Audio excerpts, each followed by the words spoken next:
The screen shook with their laughter. Warm, easy, perfectly framed around a tree I'd bought last year and they'd said they loved. My phone slipped from my hand, glass smearing with my thumb like a fingerprint that refused to belong. In the video, Dad held up a ribbon box and said, "For our little girl," while the camera panned to Mom smiling like the sun. I sat on my apartment floor in threadbare socks and realized I wasn't in the room. I wasn't in the video. I wasn't on the guest list. My name is Emily Carter.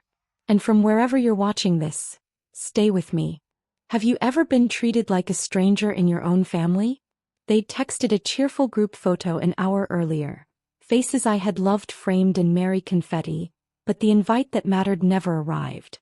No call, no knock, no "we miss you." Just a glossy clip of their joy that excluded me by inches and intention. Betrayal didn't arrive as a scream. It arrived in pixels and practiced smiles. It arrived as performance. I remember the first shock as a soundless thing, a hollow echo behind my ribs. The second was fury, sharp, immediate like biting glass. I called twice. Voice messages buffered and died. My sister's name came up as seen, and then nothing else. "We're keeping it small," one of them finally texted, 3 dots of apology that never became words. No reason. No half-hearted lie. Just the cold management of absence, like they had filtered me out of their holiday the way one unplugs a lamp. I stood up. The apartment felt too small for the heat in my chest. I moved like someone operating on instinct. Grabbed a coat, the envelope of cash I'd been saving for a weathered car, my keys. I did not know yet what I would do next, only that I could not sit and watch them edit me out while pretending the footage was family. Something else rose. A plan that was not cruelty for cruelty's sake, but a refusal to be invisible. The plan tasted like iron and orange zest. It thrummed under my skin. Outside, the city smelled of wet tar and cinnamon from another life's bakery. People bustled by with arms full of parcels and apologies they would never make to me. I walked until the lights blurred into a smear of white and red and the sound in my ears tightened into a drumbeat. Attention, attention, attention. I thought about all the small erasures. Birthday brunches I'd been told about after the fact, holiday cards I'd seen on the mantel. But tonight the erasure became a broadcast. They had weaponized omission. They had made my absence a set piece. Revenge is a poor word for what bloomed inside me. It was correction. A ledger being balanced. I wanted them to feel the shape of being left out the way I had. Sudden, undeniable, and public. I wanted them to look at something and understand the cost of their neat little party. I wanted to make my absence a crucible so bright they couldn't pretend they hadn't seen it. When I got home, I placed the envelope on my kitchen table and opened my laptop. The cursor blinked at me like a heartbeat. I began to write. Names, dates, gifts, the precise moments they had chosen to exclude me. Each word put weight behind the plan. Each sentence laid a step.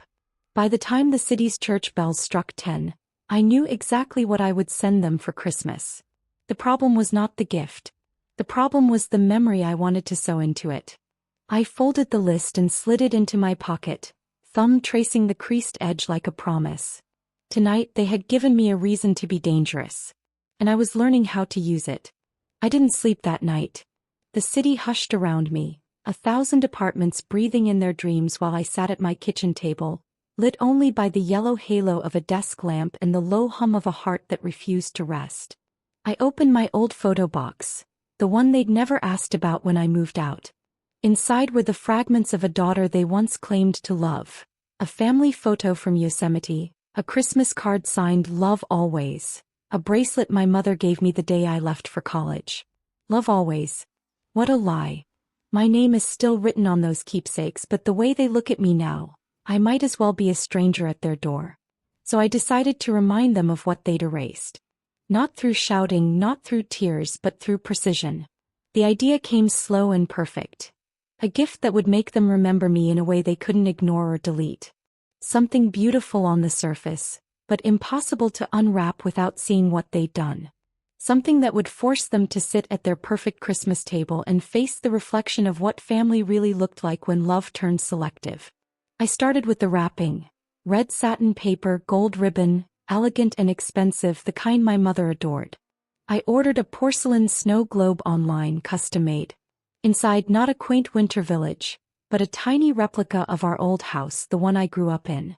The one they sold without even telling me. I sent the artisan every photo I had, every angle, every crack in the porch rail.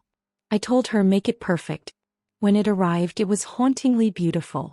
The roof was dusted in fake snow. A little mailbox stood by the porch, and inside the windows, faint light glowed like the memory of laughter. But what made it mine, what made it theirs, was the engraving I requested at the base. Home is where everyone's invited. I stared at those words until the letters blurred. It wasn't a threat. It was the truth carved into glass. A truth they had chosen to forget. The next morning I added one more thing. Beneath the snow globe inside the box I tucked a printed photo. Not of me smiling or celebrating, but one I'd taken the year I moved out. The empty living room, stripped of furniture, sunlight slanting through the blinds like prison bars. On the back I wrote in neat handwriting. This is what it feels like to be left out. I sealed it, wrapped it perfectly, and drove it to their doorstep 2 days before Christmas Eve. The same house that once smelled like cookies and pine now looked like a stage set. Quiet, curated, sterile. I rang the bell, but no one answered. The security camera blinked red. Of course. I smiled at it. Hey Mom. Hey Dad, I said softly. Merry Christmas. I left the box on the step right under their glowing wreath. Snowflakes began to fall, soft as ash, as I walked back to my car. Halfway home my phone buzzed. A notification from the doorbell camera. I pulled over. They were watching the footage. My mother's face appeared on screen, confused then concerned. Dad lifted the box like it was ticking. They carried it inside. That night they opened their gift. And by morning the silence between us had finally broken. But not in the way they expected. The first call came just after sunrise. Unknown number. I let it ring. Then it rang again. And again. When I finally picked up, my mother's voice trembled through the line like static. Emily, what is this? She didn't say gift. She said this like it was something unholy. I could almost hear the snow globe spinning between her hands. I didn't answer. I just listened. You didn't need to, she started but stopped. In the silence I heard my father's voice in the background, low, angry, like a kettle right before it screams. She's trying to make a point, he said. She's always been dramatic. That word, dramatic, did something to me.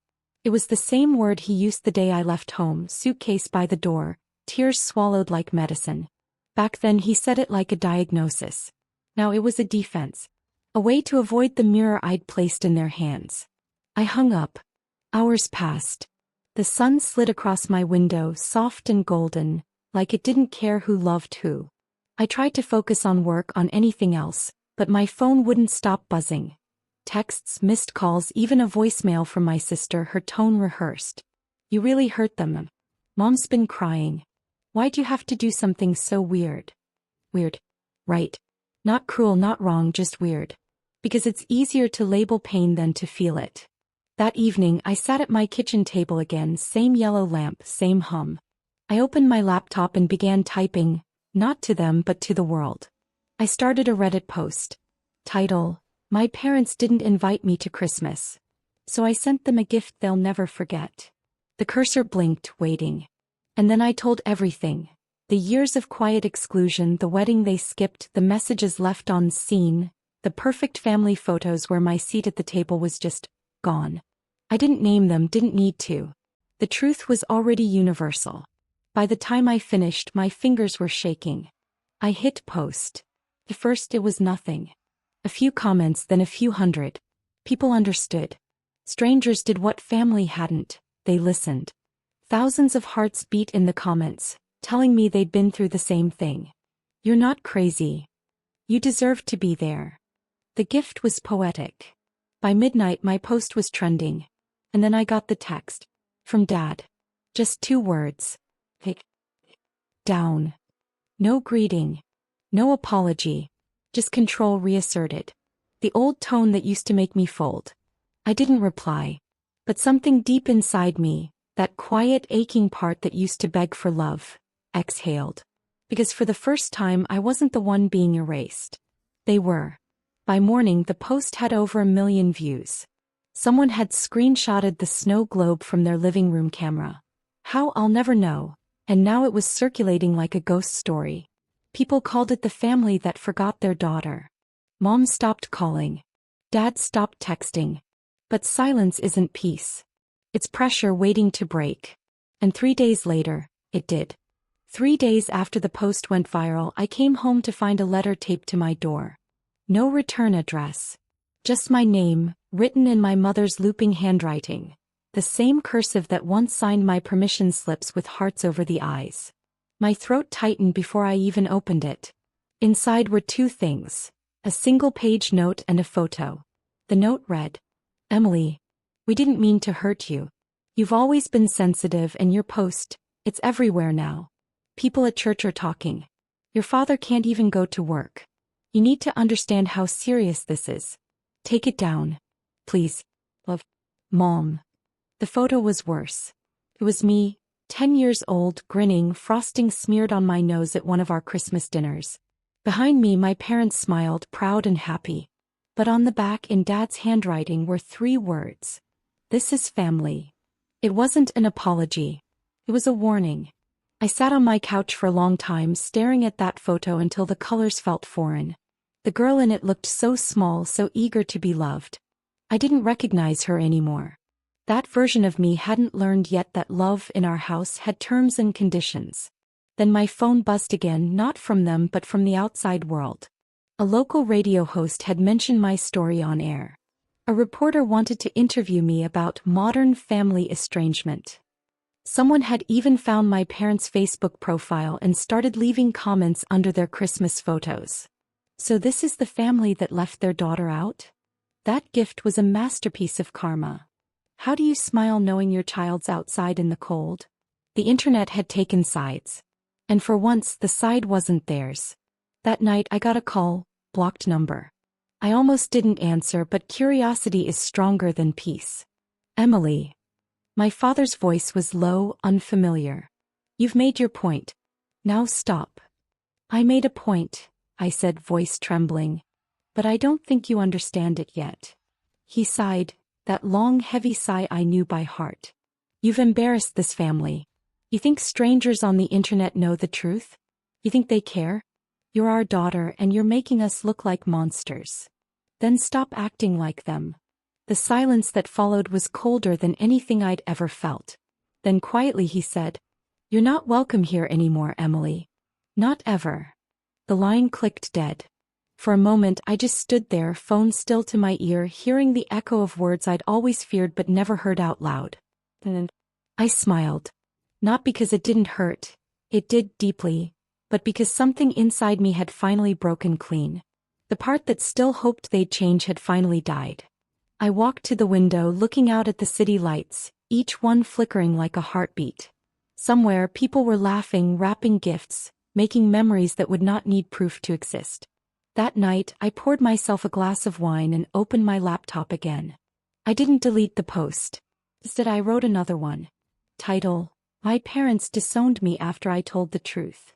I told them about the letter, the photo, the call. I didn't beg for sympathy.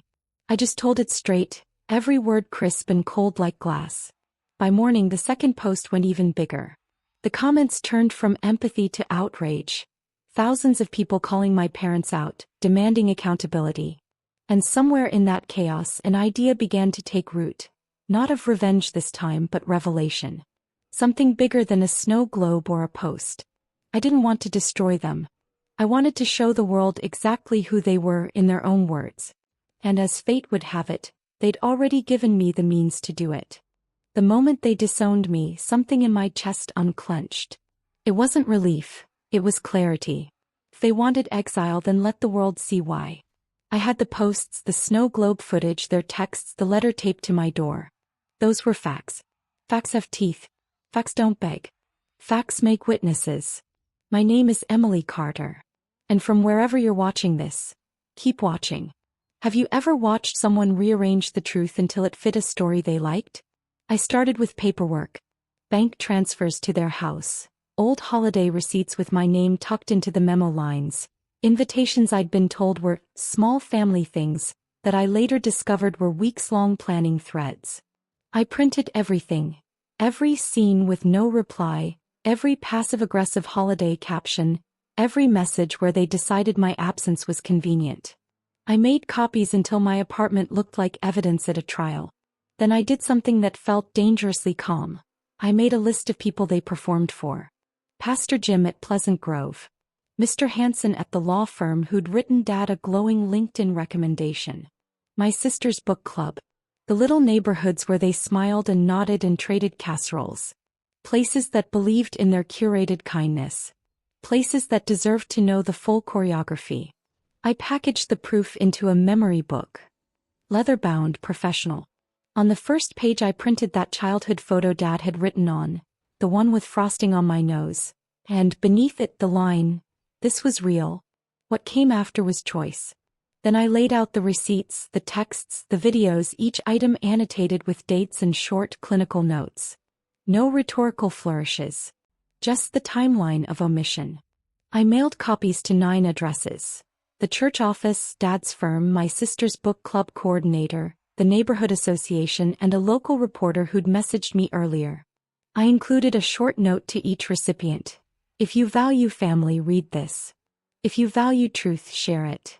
I didn't demand anything. I handed them evidence and stepped back. When the first email hit the reporter's inbox, the kettle in my chest finally boiled over. The story ran within hours. Local family's holiday image unravels after daughter's viral post. The reporter didn't editorialize. She quoted my posts, printed the photos, and attached a PDF of my memory book. The pastor's office called Dad's firm. The book club's group chat exploded with messages I'd once been excluded from. Their world, so carefully curated, tore along clean seams. People I'd never met messaged me. Neighbors who remembered subtle slights. A former friend of my sister's who'd seen her post smiling while ignoring my message. Pastor Jim requested a meeting with Dad. Mr. Hanson removed his LinkedIn recommendation and sent a terse email asking questions that made Dad's hands tremble when he read them. Dad called me at night unsteady. "This is a witch hunt," he said. "You've ruined us." "Not ruined," I replied. "Revealed." They tried to go public with a statement. Vague, wounded, full of the old performative grief. But the memory book lived on phones and inboxes and in printouts pinned to breakroom corkboards.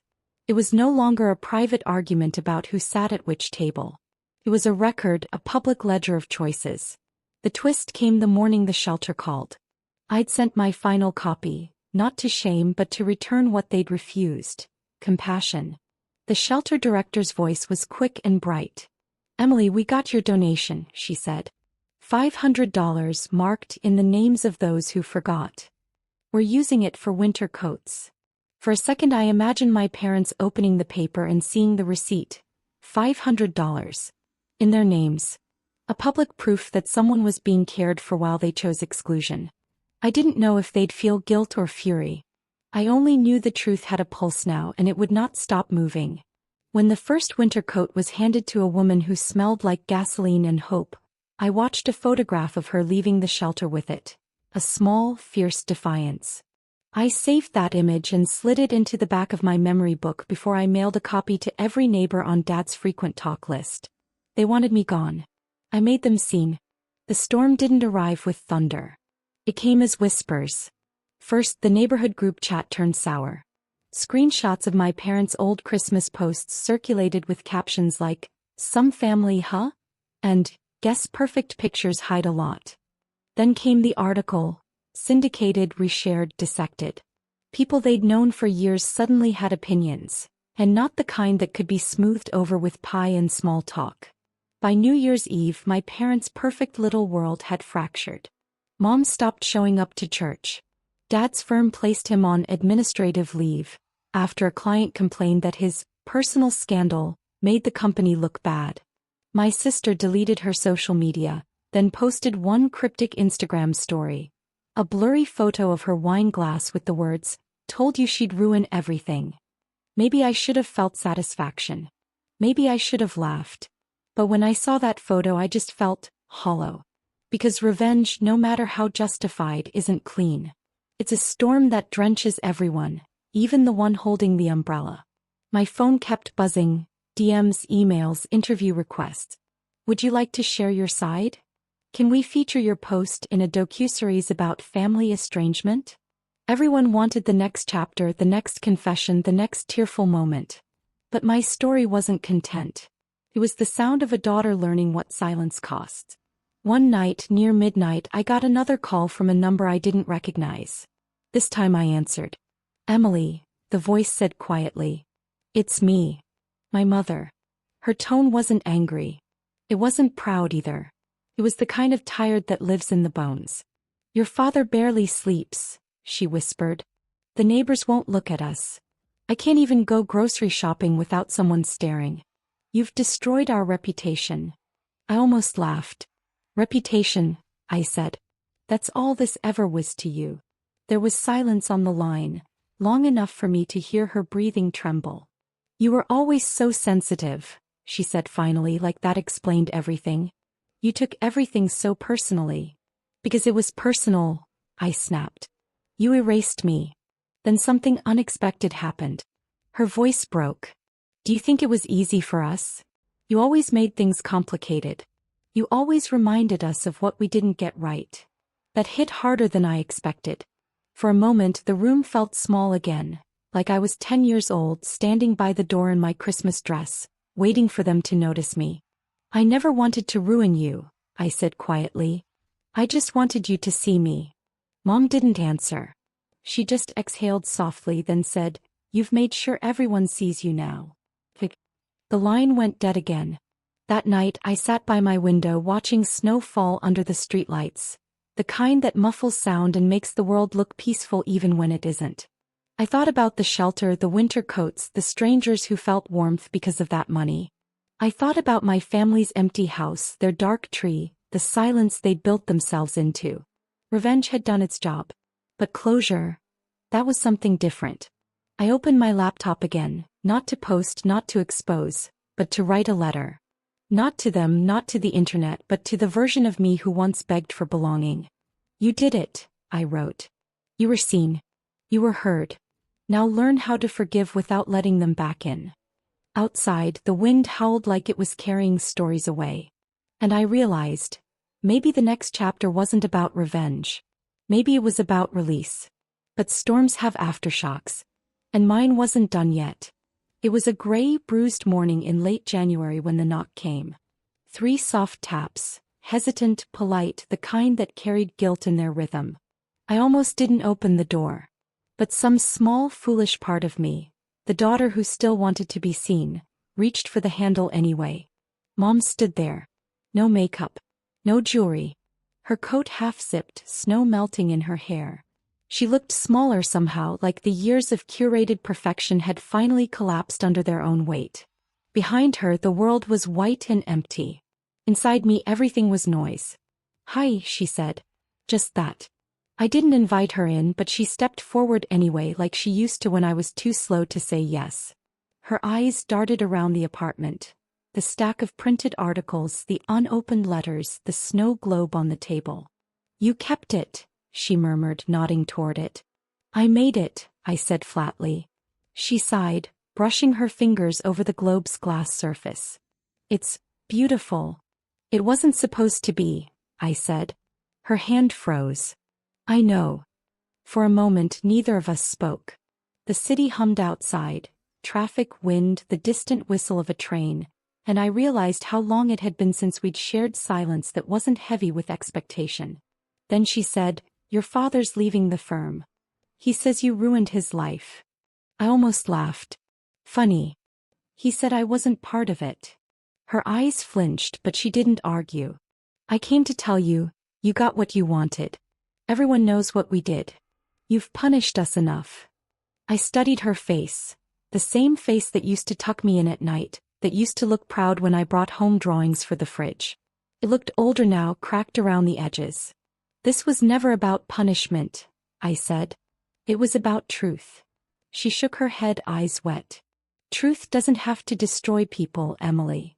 Lies do that on their own," I said softly. She turned toward the door but then paused, looking back at me, not as a mother scolding a child, but as a woman realizing she'd built her own cage. "You think this makes you strong," she said. "But it's lonely up there, isn't it? Being right." She left before I could answer. The door clicked shut and I just stood there, barefoot, shaking, the snow globe's light flickering like a dying pulse. I wanted to feel victory. I didn't. Instead, I felt the weight of everything I'd unleashed. The post, the article, the avalanche of judgment. It all felt like echoes now, fading into static.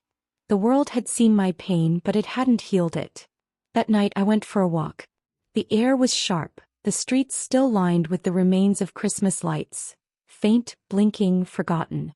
I passed by families laughing through fogged-up diner windows, their warmth unreachable but oddly comforting. When I returned home, the answering machine blinked red. One new message. It was from my sister. She said, her voice cracking. "Mom's not doing well. She barely leaves her room. Dad blames you, but I think he blames himself too. I don't know. Maybe it's time to stop the war. Please." Her voice faded under the sound of quiet sobbing. For a long while I just sat there, letting the message play on loop. The sound of regret, of exhaustion, of what? Then I walked to the snow globe, picked it up and turned it in my hands. The little house inside glittered softly under the light. Frozen, unchanging, peaceful. Maybe peace wasn't something you were given. Maybe it was something you had to build from the ruins. I set the snow globe down, whispered into the silence. "Tomorrow I'll go." But I didn't know if it would be for forgiveness or goodbye. It took me 3 hours to drive back. The sky was pale and tired, like it had cried itself empty. Snow clung to the shoulders of trees, turning every branch into a memory. My fingers trembled on the wheel the entire way, not from cold, but from the ache of wondering whether I was coming home or walking into the past one last time. When I turned onto my parents' street, everything looked smaller. The house, that old two-story I once dreamed of escaping, sat quiet under a film of frost. No lights. No wreath. No music. Just stillness, like even time had stepped back. I parked, took a deep breath and carried the snow globe with me. The same one that started it all. When Mom opened the door, she looked different. Not fragile this time, but soft. Like someone who'd stopped pretending to be fine. Dad stood behind her, expression unreadable but not hard. Just tired. No words. Just the sound of the furnace humming and my boots squeaking against the entryway tile. "I wasn't sure you'd come," Mom said quietly. I wasn't sure either. We stood there, the three of us, surrounded by the ghosts of every Christmas that had gone right and wrong. The smell of pine was faint but still there, a candle burning somewhere, fighting to exist. Dad broke the silence first. "You hurt us," he said. "You hurt me first," I replied. He nodded, once slow. The kind of nod that means surrender, not defeat. "We did." Mom's eyes filled with tears. "We thought keeping peace meant keeping control. We thought silence was love." I set the snow globe on the table between us. It wasn't. The light from the kitchen lamp shimmered across the glass. The tiny house inside glowing faintly, perfect, peaceful, unreal. Mom touched the base, tracing the engraving. "Home is where everyone's invited." She whispered, "I think I understand now." For a moment none of us moved. It felt like the house itself was holding its breath. Then I did something I didn't plan. Something simple, human, small. I reached across the table and placed my hand over hers. Her fingers were trembling, but she didn't pull away. We stood there like that. 3 people who had spent years pretending not to need one another. Letting the silence become something almost gentle. I didn't forgive them that day. Not completely. But I let go of the part of me that still needed them to admit every detail, every omission, every cold December morning. I realized I didn't need an apology to move on. I just needed the truth to stop bleeding. Before I left, Mom pressed something into my palm, the old Christmas photo from years ago.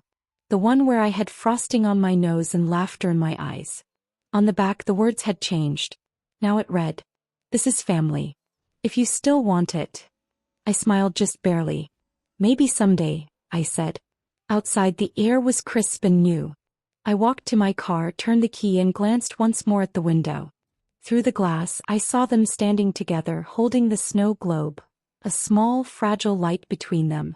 As I drove away, the first snow of the season began to fall again, soft and endless, covering the world in quiet forgiveness. For the first time in years I didn't feel erased. I felt released.